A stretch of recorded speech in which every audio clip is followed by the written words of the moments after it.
स्वागत है आपका अदायु लॉग्स में, जहां हम चर्चा करते हैं मानसिक स्वास्थ्य के बारे में।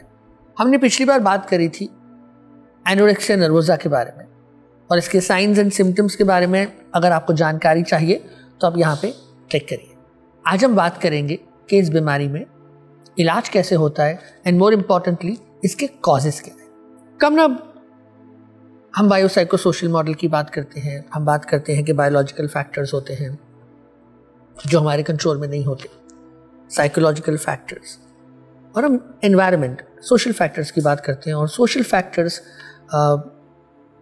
ईटिंग डिसऑर्डर्स में, खास करके एनोरेक्सिया में, फैमिली डायनामिक्स का बहुत रोल है। तो ये बताइए कि एक के फैमिली का रोल एनोरेक्सिया नर्वोसा में क्या है और जो साइकोलॉजिकल एस्पेक्ट्स है, what are those that play a role in anorexia nervosa. अगर हम फैमिली के बारे में बात कर रहे हैं तो फैमिली रिलेटेड जो एस्पेक्ट्स हैं जो इम्प्लिकेट किए जाते हैं एनोरेक्सिया के कॉजेशन में, उसमें हम निग्लेक्ट, उसमें हम अब्यूज़, उसमें हम फैमिली रिलेटेड डिस्कॉर्ड को बहुत प्रोमिनेंटली देखते हैं। और एनोरेक्सिया में माना जाता है कि जो इंसान इस पर्टिकुलर सिचुएशन में है, जिसको ये बीमारी है, वो किसी तरीके से अपने एनवायरनमेंट को क्योंकि कंट्रोल नहीं कर पा रहे हैं, अपनी बॉडी को कंट्रोल करके वो इस सिचुएशन से कोप कर रहे हैं। ये एक डायनामिक है जो देखा जाता है। दो हिस्से, कि एक तो फैमिली में डिसहार्मनी है या फैमिली एनवायरनमेंट जो है, पर दूसरा हिस्सा ये भी तो है कि अगर एनोरेक्सिया के सिम्टम्स आने शुरू हो जाते हैं और उसके बाद जो फैमिली इंटरपर्सनल रिलेशनशिप्स हैं और जो डायनामिक्स हैं, उसका बहुत फ़र्क पड़ता है। तो अगर माने इस तरह की बात हो कि तुम ज़्यादा खा लोगे तो तुम वेट बढ़ जाएगा, या कि तुम खाते ही नहीं हो, तुम खाना क्यों नहीं खा रहे हो, खाना खाओ, ये वाला जो कम्युनिकेशन पैटर्न है जो आप बता रहे थे कि एक तरह से because I am trying to exercise my will, और मुझे ऐसा लगता है कि अथॉरिटी मुझे बार बार मेरी विल को दबाने की कोशिश कर रहे हैं, तो ठीक है आप मुझे फोर्स कर सकते हो पर खाना खाने से फोर्स नहीं कर सकते हो। जी, एक्सरसाइजिंग ऑफ विल है, एक्सरसाइजिंग ऑफ माई इंडिपेंडेंस है, my control over my body है, कि मेरे को आप किसी भी तरह से पुश नहीं कर सकते हो वो चीज़ें करने के लिए जो मैं नहीं करना पसंद करूँ उस सिचुएशन में। कई बार हम ये डायनामिक्स देखते हैं फैमिलीज़ के कॉन्टेक्स्ट में, स्पेशली जब ये बीमारी आ जाती है, कि वो अपनी तरफ से धक्का मारते हैं कि आप इस तरह से करें या आप इस तरह से ना करें, और इस चीज़ को रेजिस्ट किया जाता है by the individual by controlling their food, by controlling their exercise, by controlling how they are managing their calorie intake and even their routines. And trauma also has been closely related to both body image, self-esteem, also to various eating disorders. Early exposure to trauma and abuse also is related, right? तो trauma के बारे में अगर हम बात कर रहे हैं तो ट्रॉमा हो सकता है अर्ली चाइल्डहुड एक्सपीरियंस जो आपके घर परिवार में या आपके सोसाइटी में, कम्युनिटी में आपके साथ हो सकता है। ट्रॉमा आपके साथ स्कूल में भी हो सकता है, बुलिंग जैसे एक्सपीरियंसेस हो सकते हैं, पीयर ग्रुप रिलेटेड डायनामिक्स हो सकते हैं जो आपके लिए ट्रॉमेटिक हो सकते हैं, जिस वजह से जो इंडिविजुअल है उसको एनोरेक्सिया वाली बीमारी भी हो सकती है। आपने बुलिंग की बात करी तो उससे मुझे ख्याल आया कि अभी जो रिसेंट WHO की रिपोर्ट भी आई है वो इस बारे में काफ़ी क्लियरली कहती है that bullying in school age has a significant correlation with mental illnesses in adulthood. Bullying एक फैक्टर है अडल्ट मेंटल इलनेसेस में जो काफ़ी कॉमनली कोरिलेटेड है। इसके बारे में हमें सबको सोचने की ज़रूरत है। आप साइकोलॉजिकल फैक्टर्स ट्रॉमा की बात कर रही थी तो आई वॉज रिमेम्बरिंग एक ये स्टडी आई थी जो शायद फिजी में हुई थी, 1995 की स्टडी थी कि एक इस आइलैंड में जहाँ पे कभी भी टेलीविज़न एक्सपोजर नहीं था, और जब टेलीविज़न एक्सपोजर आया तो स्टडी में ऐसा पाया गया कि कुछ ट्रेट्स एनोरेक्सिया के उनमें ज़्यादा पाए गए। Emphasises on the fact that social learning, peers, body image related जो एक हम माइंडसेट बनाते हैं उसका इम्पैक्ट क्या आता है, थोड़ा इसके बारे में बताइए आप। जी, जब ये स्टडी हुई थी इसमें 3 साल के बाद इवैल्यूएट किया गया था कि जहाँ पे जिस कल्चर में कोई मीडिया का कोई एक्सपोजर था ही नहीं, पहले कोई इस तरह का कंटेंट नहीं दिखाया गया था, उस पर क्या असर आया जब वो कंटेंट इंट्रोड्यूस किया गया। एंड इसमें पाया गया था कि करीब 11% जो लोग थे उनके अंदर चेंजेस दिखने लग गए जो एनोरेक्सिया के जैसे ट्रेट दिखा रहे थे। उसमें बॉडी से रिलेटेड प्रीऑक्यूपेशन बढ़ गया था, लोग अपने एक्सरसाइज रूटीन्स को बढ़ा चुके थे, वो अपने बॉडी को मैनेज करने की कोशिश कर रहे थे, इंस्टेंसेस ऑफ पर्जिंग बढ़ गई थी। एंड साथ में जो देखा गया था कि एक तरीके का सोशल कम्पिटिटिवनेस आ गया था कि कंपैरिजंस हो रहे थे कि कौन बेहतर है, कौन बेहतर दिखता है, एंड उससे रिलेटेड पावर डायनामिक्स दिखने लगे थे उस कल्चर में। सो साइकोलॉजिकल फैक्टर्स की हमने बात करी, जिसमें हमने ऑब्जर्वेशन और जो पोर्ट्रेयल ऑफ लुक्स है उसके बारे में बात करी। हम ज़्यादातर जब मेंटल इलनेस की बात करते हैं तो एक बायोसाइकोसोशल मॉडल की बात करते हैं। हमने साइकोलॉजिकल और सोशल फैक्टर्स की बात करी। ऐसा माना जाता है कि ऑलमोस्ट 50% से ज़्यादा एक जेनेटिक एस्पेक्ट भी है अमंग्स अदर थिंग्स, और कुछ न्यूरोट्रांसमीटर्स का इसमें रोल है। शंभवी, आप बताइए, एक तो ये कि जब हम जेनेटिक की बात करते हैं तो what exactly does it mean? जब हम जेनेटिक की बात करते हैं, इट मीन्स दैट अगर आपकी फैमिली में किसी को एनोरेक्सिया नर्वोसा है तो आपके chances of having anorexia nervosa बढ़ जाते हैं औरों के मुकाबले। और अगर मैं दो फैमिली कंपेयर करूं, let's say in a family where eating disorders और anorexia is not there, vis-a-vis जहां पे है तो यहां पे चांसेस ज़्यादा हैं। और ये देखा गया है specially in terms of anorexia nervosa कि 50 to 80% रिस्क बढ़ जाता है जेनेटिकली एनोरेक्सिया नर्वोसा होने में। और न्यूरोट्रांसमीटर्स या न्यूरल पाथवेज के बारे में जब हम बात करें तो डिक्रीज नॉरएपिनेफ्रिन, जो वेरियस केमिकल्स हैं हमारे ब्रेन में, नॉरएपिनेफ्रिन वो कम हो जाता है। सेरोटोनिन और डोपामिन जो हमारे मूड, एपेटाइट, इन सारी चीज़ों से रिलेटेड है, उसमें भी डिसरेगुलेशन आते हैं। सो ये dysregulation can be seen as one of the causes, या ये डिसरेगुलेशन बीमारी के बाद आ रहा है? It is not exactly the cause और the effect, it is seen as something which happens as a combination. As a combination. So, अगर मुझको एनोरेक्सिया है, so वो इसलिए है क्योंकि हो सकता है कि मेरे फैमिली जेनेटिक्स का उसमें रोल है, हो सकता है कि नॉरएपिनेफ्रिन, सेरोटोनिन, डोपामिन के जो मेरे पाथवेज हैं जो मेरे कंट्रोल में नहीं है, उसका जो एक फैक्टर है। अगर बाय चांस मुझे अर्ली एक्सपीरियंसेस हुए हों, डिफ़िकल्ट एक्सपीरियंसेस हुए हों, फैमिली डायनामिक्स में कंसर्न हो, और साथ में हमें एनोरेक्सिया की जब हम बात करें तो हमें इस चीज़ की बात करनी बहुत ज़रूरी है कि हमारी एनवायरनमेंट में क्या है। कम ना हमने प्रो एंड साइड्स के बारे में भी मैंने कुछ समय पहले मैं पढ़ रहा था। मुझे तो ऐसा लगता है कि हम इंटरनेट के जो फ़ायदे हैं और नुकसान हैं कभी कभी समझ में नहीं आता कौन से वाली तरफ का पड़ला भारी है। पर ये प्रो एंड साइड के बारे में मैं देख रहा था, थोड़ा इसके बारे में बताओ, क्योंकि कई युवा हैं जो प्रो एंड साइड देखते हैं और उनको लगता है कि ये तो सही है, पर हमें उनको बताना पड़ेगा कि एनोरेक्सिया एक बीमारी है और उसकी तरफ जाने का तो कोई लॉजिक नहीं है। एंड आई थिंक इसके 2-3 पहलू हैं। एक है कि प्रो एंड वेबसाइट्स जो हैं they are pro anorexia. Pro and माने कि आपको मैं बोल रहा हूँ कि आप एनोरेक्सिक होइए। जी, आप उस तरह के बिहेवियर्स अपनी रोज़मर्रा की ज़िंदगी में लाइए जिससे कि आपको एनोरेक्सिया की बीमारी होगी। एंड ये जो एस्पेक्ट है, क्योंकि सोशल मीडिया का या जो इन्फॉर्मेशन हमको ऑनलाइन मिल रही है उसके ऊपर कोई चेक नहीं है, कोई बैलेंस नहीं है, कोई बताने वाला नहीं है कि क्या सही है क्या नहीं है। जो इंसान उस इन्फॉर्मेशन को कंज्यूम कर रहा है वो उससे बहुत ईजिली इन्फ्लुएंस हो सकता है।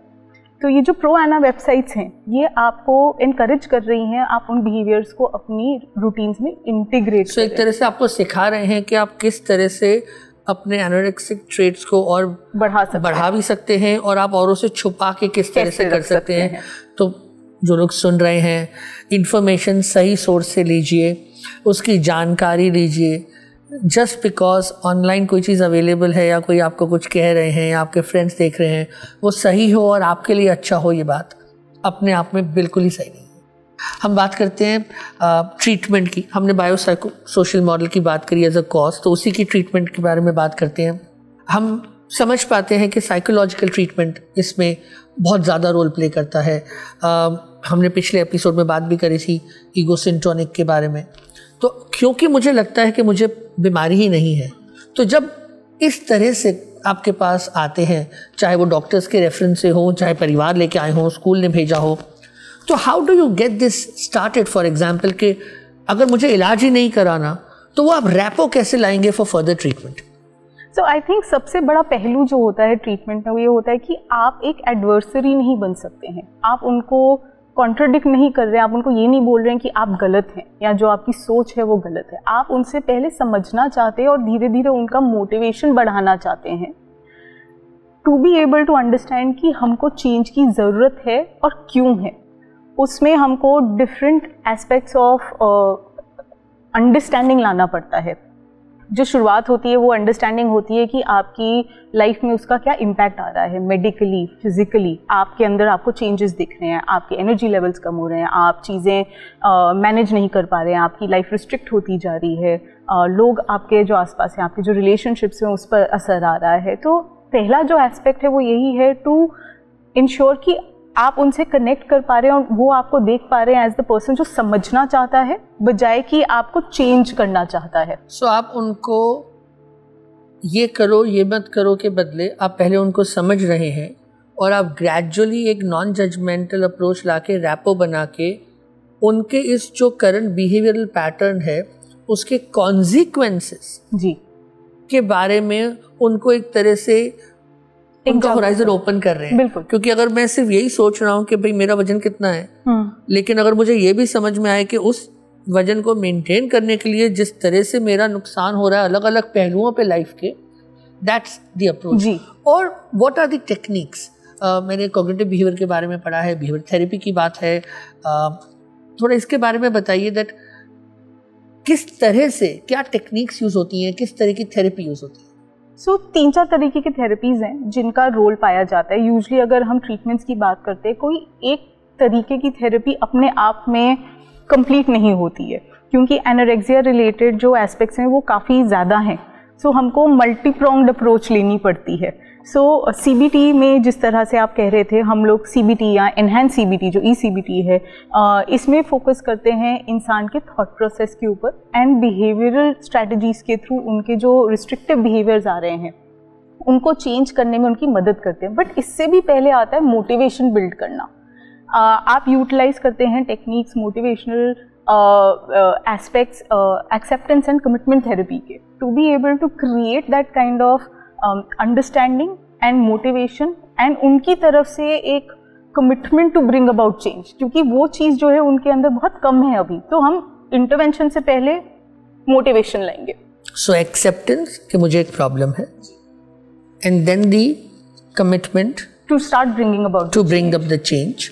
और जब ये आ रहा है तो कॉग्निशन यानी जो मेरी फॉल्टी थॉट प्रोसेसेस आ रहे हैं उसके बाद and then bringing it down also to my behavioural correction and साथ में हमारे लिए इमोशनल डिसरेगुलेशन बहुत हो रहा है।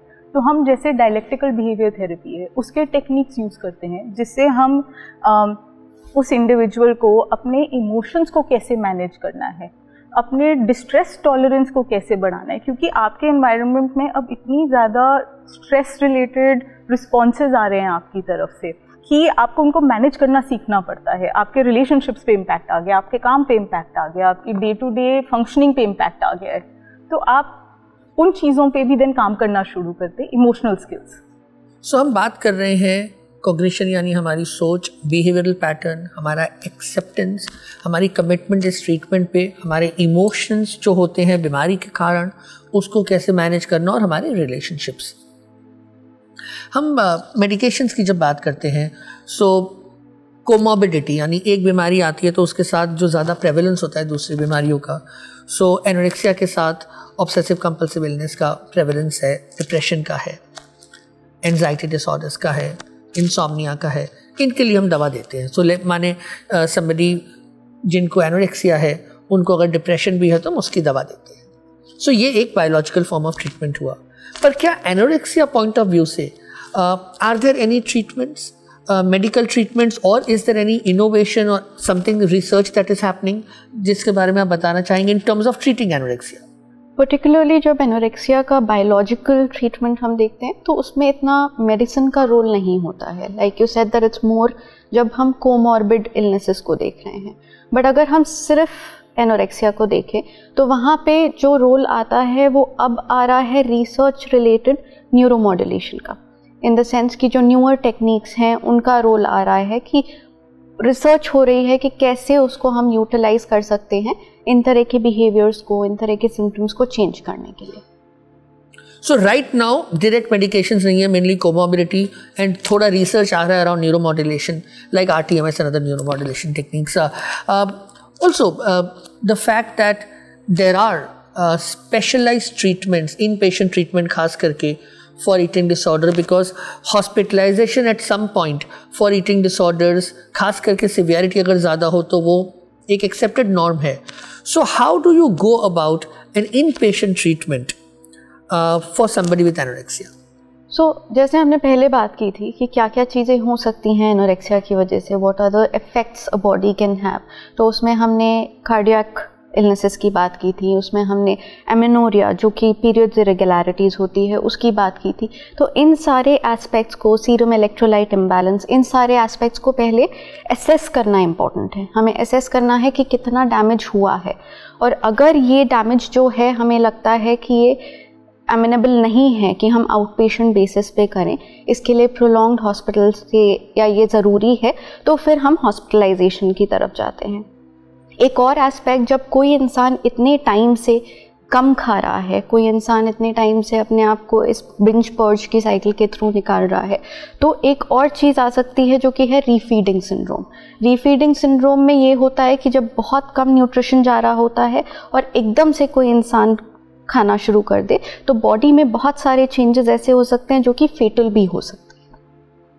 सो इसलिए हॉस्पिटलाइजेशन करना है जहाँ पे आप under in a very monitored way आप ब्लड पैरामीटर्स, न्यूट्रिशनल पैरामीटर्स, आपके कार्डियक, आपकी ओवरऑल हेल्थ, और उसके बाद धीरे धीरे करें.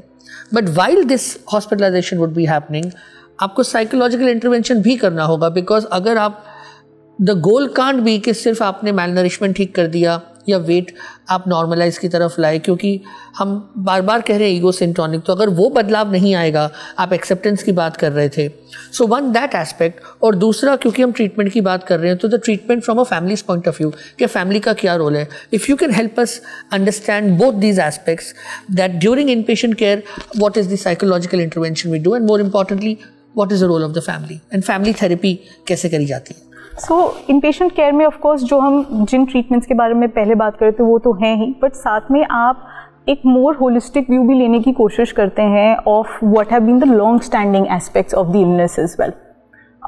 क्योंकि हम बात कर रहे हैं कि कई बार ट्रॉमा है, अब्यूज़ है, हिस्ट्री है of long standing issues like peer pressure, bullying, environment, बहुत सारे फैक्टर्स हैं. सो कई एस्पेक्ट्स होते हैं जिनको आपको काफ़ी ज़्यादा डीपली डेल्व करना पड़ता है. सो हम इन पेशेंट स्टेज में या लॉन्ग टर्म केयर की जब बात करें तो हमको उन एस्पेक्ट्स को भी देखने की ज़रूरत है कि आपको प्रोसेस करना है. एंड देन फैमिली का integration into the therapeutic aspect is very very critical, क्योंकि फैमिली की तरफ से कम्युनिकेशन बहुत जा रहा होता है. इन जो भी इंसान है जिनको ये बीमारी है, उस कम्युनिकेशन को मैनेज करना बहुत ज़रूरी है, क्योंकि वो कम्युनिकेशन कई बार उनको धक्का देता है to try and control even more, to resist that change, कि मुझे नहीं चेंज करना क्योंकि ये लोग मेरे पीछे पड़े हुए हैं. क्योंकि कई बार जो इंसान है वो अपने फैमिली मेम्बर्स को ही एज नॉट सपोर्टिव देख रहे होते हैं, तो जब वो पॉजिटिव मैसेजिंग भी दे रहे हैं कई बार उनको वो चीज़ सही नहीं लगती है. तो हमको फैमिलीज़ के साथ बहुत क्लोजली वर्क करना पड़ता है कि आप किस तरह से चेंजेस लाएं. अगर कुछ फैमिली रिलेटेड डायनामिक्स हैं जिनकी वजह से ये बिहेवियर्स फैसिलिटेट हो रहे हैं, उन डायनामिक्स में भी चेंज लाना पड़ता है कि किस तरह से लोगों के रिश्ते आपस में जुड़े हुए हैं, वो क्या इम्पैक्ट कर रहे होंगे पेशेंट के ऊपर, एंड उनको कैसे मैनेज करना बेहतर है.